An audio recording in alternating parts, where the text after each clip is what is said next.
I was at Agenda 2000, and one of the people who was there was Craig Mundy, who is some kind of high mucky muck at Microsoft. I think Vice President of Consumer Products or something like that.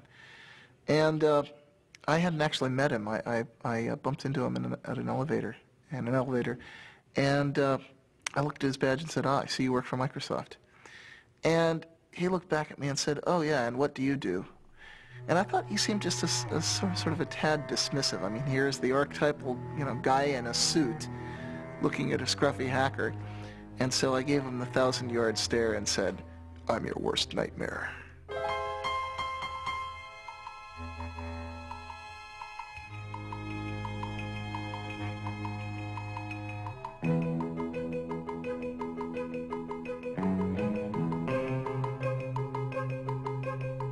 For most of its short but colorful history, the computer industry has been dominated by the Windows operating system. But that could soon change, as Windows faces a strong challenge from Linux.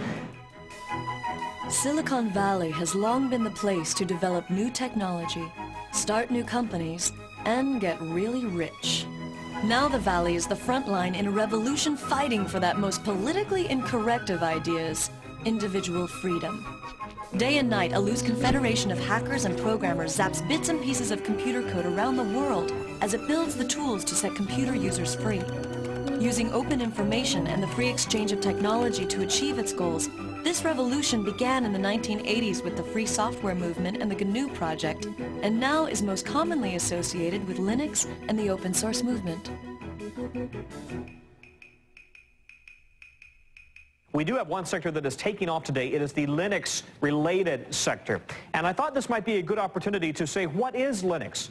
And I'll answer this question for you. Many of you probably already know, but there are 12 million users out there. A computer operating system developed by hundreds of programmers collaborating on the internet. A challenge to Microsoft Windows NT. Very popular for its speed. And so this is what the craze is about.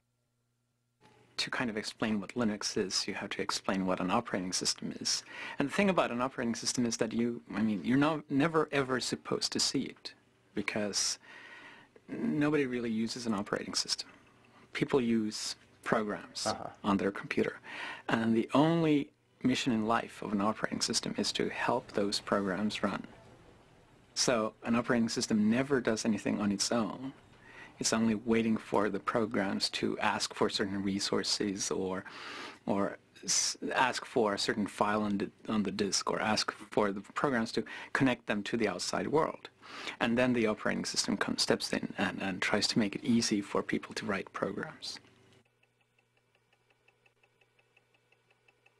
Open source is a way for people to collaborate on software without being encumbered by all of the problems of intellectual property, having to negotiate contracts every time you buy a piece of software, have a lot of lawyers involved. In general, we just want to get the software to work, and we want to be able to have people contribute fixes to that, etc. So we sort of sacrifice some of the intellectual property rights and just let the whole world use the software. Before there could be Linux, there was Richard Stallman and the free software movement. I mean, think of Richard Stallman as the great philosopher, right? And think of me as the engineer.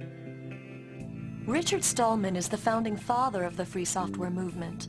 Through his efforts to build the GNU operating system, he created the legal, philosophical, and technological foundation for the free software movement.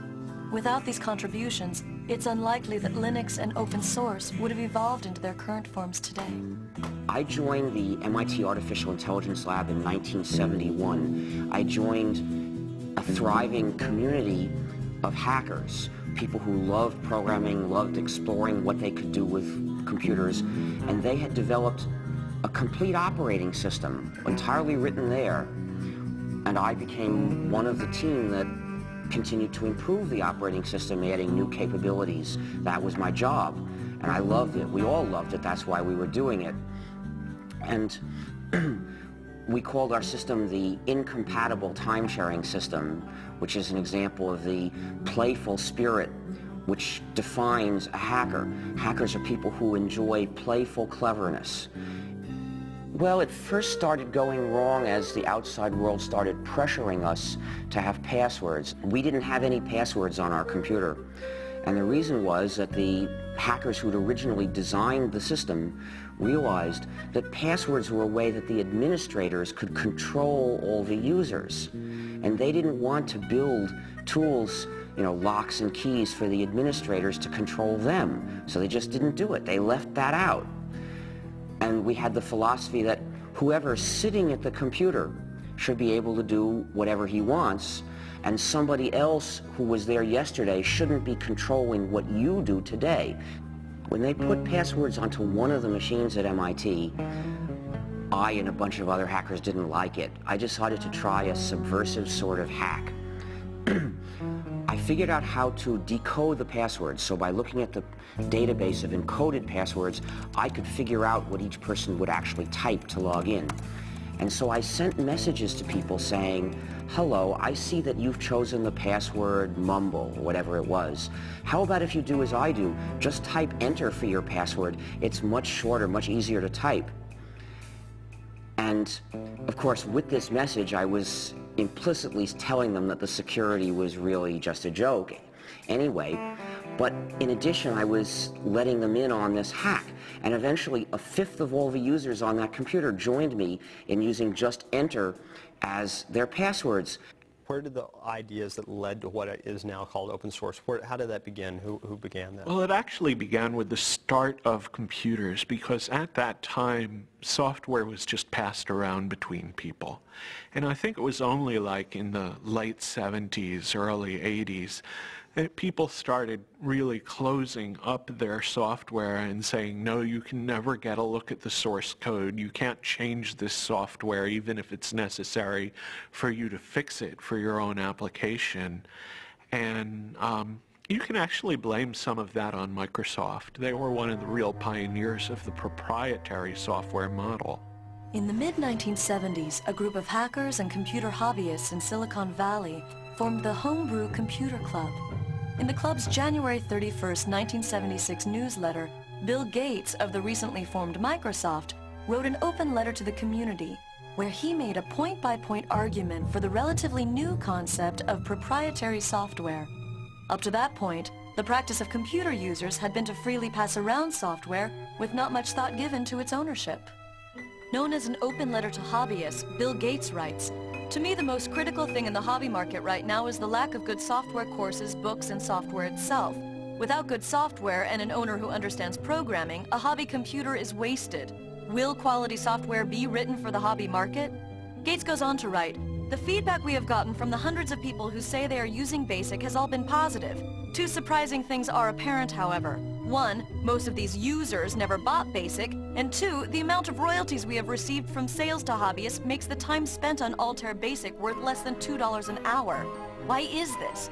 As the majority of hobbyists must be aware, most of you steal your software. Hardware must be paid for, but software is something to share. Who cares if the people who worked on it get paid?